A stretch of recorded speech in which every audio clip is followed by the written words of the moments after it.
Les titres. Le Premier ministre Abiy a remercié son homologue malaisien pour son message de félicitations après la victoire du Parti de la Prospérité aux 7e élections générales.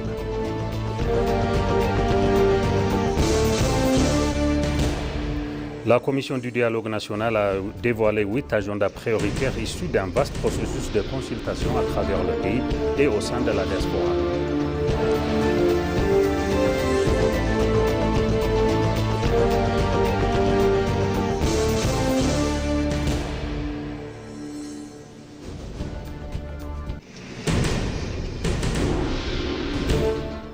Bienvenue chers téléspectateurs pour le journal d'aujourd'hui 2026, 25 juin 2026, présenté par Moubarak Moussa. Le Premier ministre Abiy Ahmed a remercié chaleureusement son homologue malaisien Anwar Ibrahim pour son message de félicitations après la victoire du Parti de la Prospérité aux 7e élections législatives générales en Éthiopie.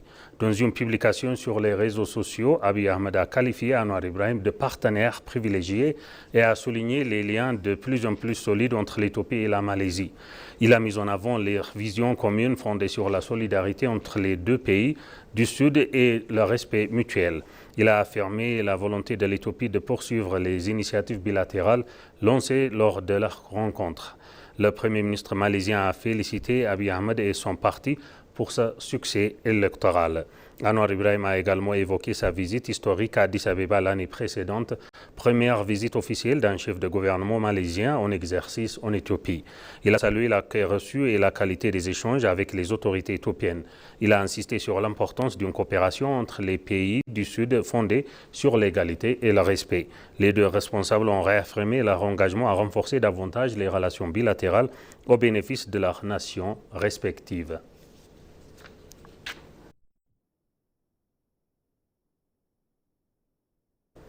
Le président du Burundi et président en exercice de l'Union africaine, Evariste Ndayishimiye, a adressé ses félicitations au Premier ministre Abiy et au Parti de la Prospérité pour leur victoire aux élections législatives générales en Éthiopie. Dans un message publié sur ses réseaux sociaux X, il a estimé que ces résultats témoignent de la confiance du peuple éthiopien envers le leadership d'Abiy Ahmed pour conduire le pays vers une paix durable, une plus grande stabilité et une croissance économique soutenue. Evariste Ndayishimiye a également souligné le rôle stratégique de l'Éthiopie au sein du continent africain. En tant que siège historique de l'Union africaine, le pays occupe selon lui une place centrale dans la réalisation des objectifs communs de développement, d'intégration et de prospérité de l'Afrique. Il a affirmé qu'une Éthiopie forte, unie et prospère demeure essentielle à la réussite des ambitions continentales. Le président burundais, par ailleurs, a réaffirmé sa volonté de renforcer sa coopération avec l'Éthiopie dans plusieurs domaines prioritaires, notamment l'intégration régionale, la gouvernance démocratique et la promotion des solutions africaines aux problèmes africains. En réponse, le Premier ministre Abiy Ahmed a exprimé sa gratitude pour ses félicitations adressées au nom du Burundi et de l'Union africaine.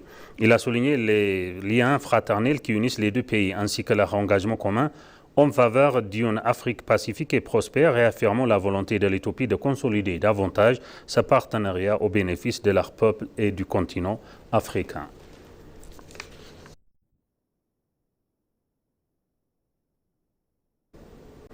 L'émir de l'État de Qatar, Son Altesse Cheikh Tamim bin Hamad Al Thani, a adressé ses félicitations au Premier ministre éthiopien Abiy Ahmed et à la suite de la victoire du Parti de la Prospérité lors des 7e élections générales législatives en Éthiopie. Dans ce message, l'émir du Qatar a souhaité au chef du gouvernement éthiopien plein succès de ses fonctions et a exprimé son souhait de voir les relations entre le Qatar et l'Éthiopie se renforcer davantage dans les années à venir.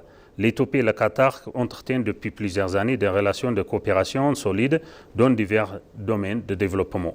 En mai 2026, ces discussions entre le ministre d'État éthiopien des Affaires étrangères, Hader Abra, et le directeur général du Fonds qatari pour le développement, Fahad Ahmed Al-Souleiti, ont porté sur le renforcement de la coopération dans des secteurs stratégiques tels que l'agriculture, la santé, l'énergie, l'éducation et l'aviation. Les deux parties ont affirmé leur volonté de promouvoir un partenariat durable au service du développement économique et social.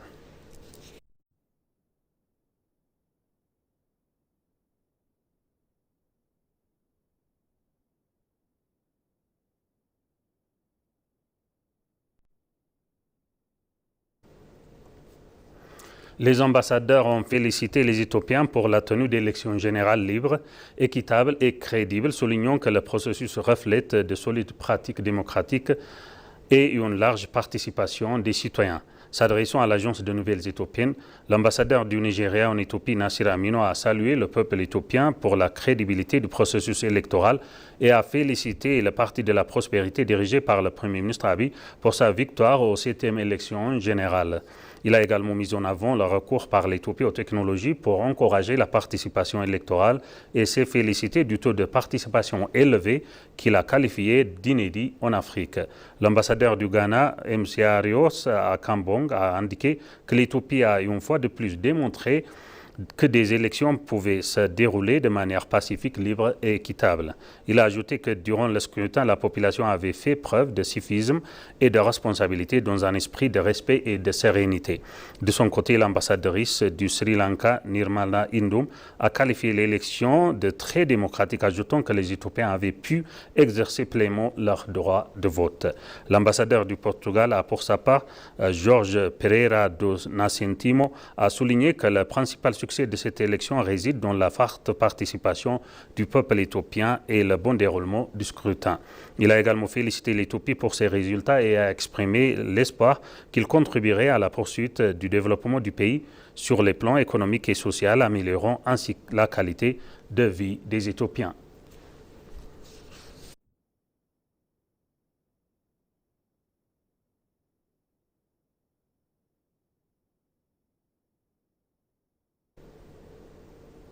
La Commission éthiopienne du dialogue national a dévoilé 8 agendas prioritaires issus d'un vaste processus de consultation mené au cours des 4 dernières années à travers le pays et au sein de la diaspora. Selon son commissaire en chef Masfin Araya, ces prioritaires sont le résultat d'un travail inclusif réalisé conformément au mandat confié à la Commission par la proclamation. Plus de 200 000 citoyens ont participé à ces démarches, faisant entendre leurs préoccupations, leurs attentes, leurs besoins et leurs aspirations concernant l'avenir de l'Éthiopie. Les consultations ont été organisées dans toutes les régions du pays, ainsi qu'à Addis Abeba et Deredoa, et ont également impliqué les institutions fédérales et les communautés éthiopiennes vivant à l'étranger. Le professeur Masfin a indiqué que les 8 agendas retenus constituent désormais les principaux thèmes de discussion du dialogue national. Chacun comprend plusieurs sous-thèmes qui serviront de cadre aux échanges lors de l'Assemblée nationale prévue à partir du 8 juillet.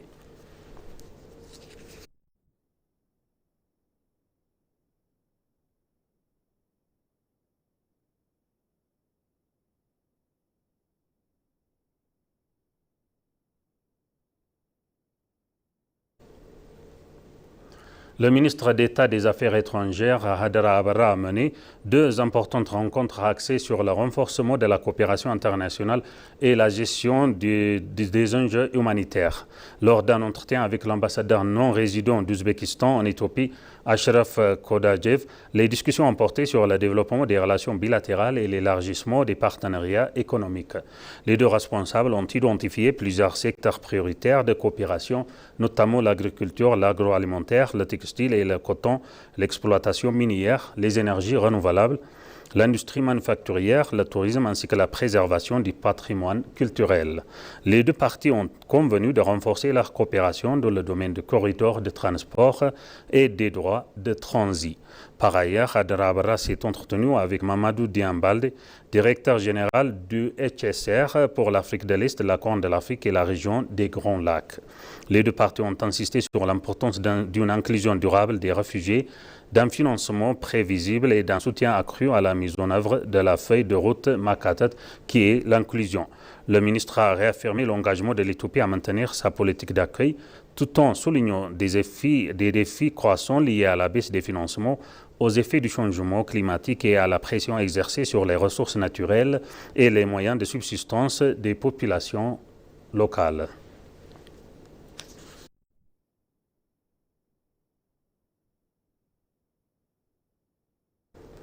Addis Abeba a officiellement rejoint le réseau Breeze Cities, une initiative internationale qui soutient financièrement les actions destinées à améliorer la qualité de l'air et à préserver la santé publique à travers le monde.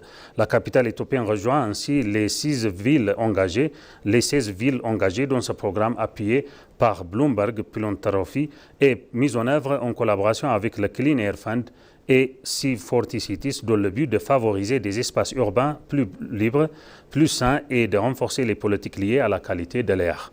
L'annonce a été faite à l'occasion de la Semaine de l'Action climatique de Londres, au cours de laquelle l'adhésion d'Addis Abeba au réseau Breeze Cities a été officiellement sétérinée. À la suite de cette annonce, la maire d'Addis Abeba, Adanecha Abebe, a souligné par l'intermédiaire de son représentant l'importance de l'adhésion de la capitale à cette initiative. Elle a indiqué que ce programme vient renforcer les efforts de transformation urbaine engagés par l'Éthiopie, notamment les projets de développement des corridors visant à créer des espaces plus propres, plus verts et plus agréables pour les habitants. La maire Adanecha Abebe a affirmé que l'appui fourni par cette initiative, dirigée par l'ancien maire de New York, Michael Bloomberg, viendra renforcer les efforts déjà entrepris à Addis Abeba dans les domaines du développement urbain et de la protection de l'environnement.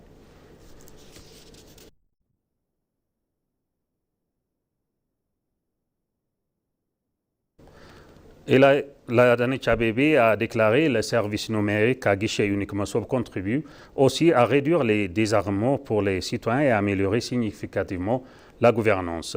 La maire d'Addis Abeba, Adanecha Abebe, a inauguré le 10e centre de services publics numériques à guichet unique Mosop à Akakikalité et le 11e dans le quartier de Lemikura. La cérémonie d'inauguration s'est déroulée en présence de du maire adjoint et directeur du bureau de développement industriel, Jantra Rabai, du président du conseil municipal d'Addis Abeba, Bouzaina Kader, et d'autres hauts responsables de la capitale. Elle a par ailleurs rappelé que sous l'ancien système, les services publics étaient entachés de l'ordre bureaucratique et de dysfonctionnement. Elle a souligné que la gouvernance reste un obstacle majeur à l'accès des citoyens aux services publics, ajoutant que les services numériques du guichet unique de la constituent une véritable solution au problème.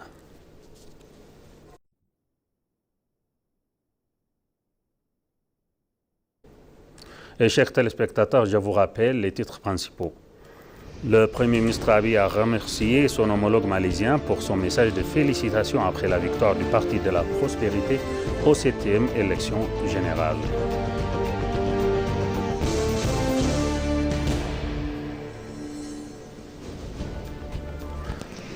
La Commission du dialogue national a dévoilé 8 agendas prioritaires issus d'un vaste processus de consultation à travers le pays et au sein de la diaspora.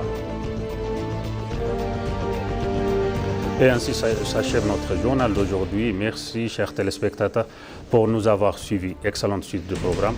Bonne journée.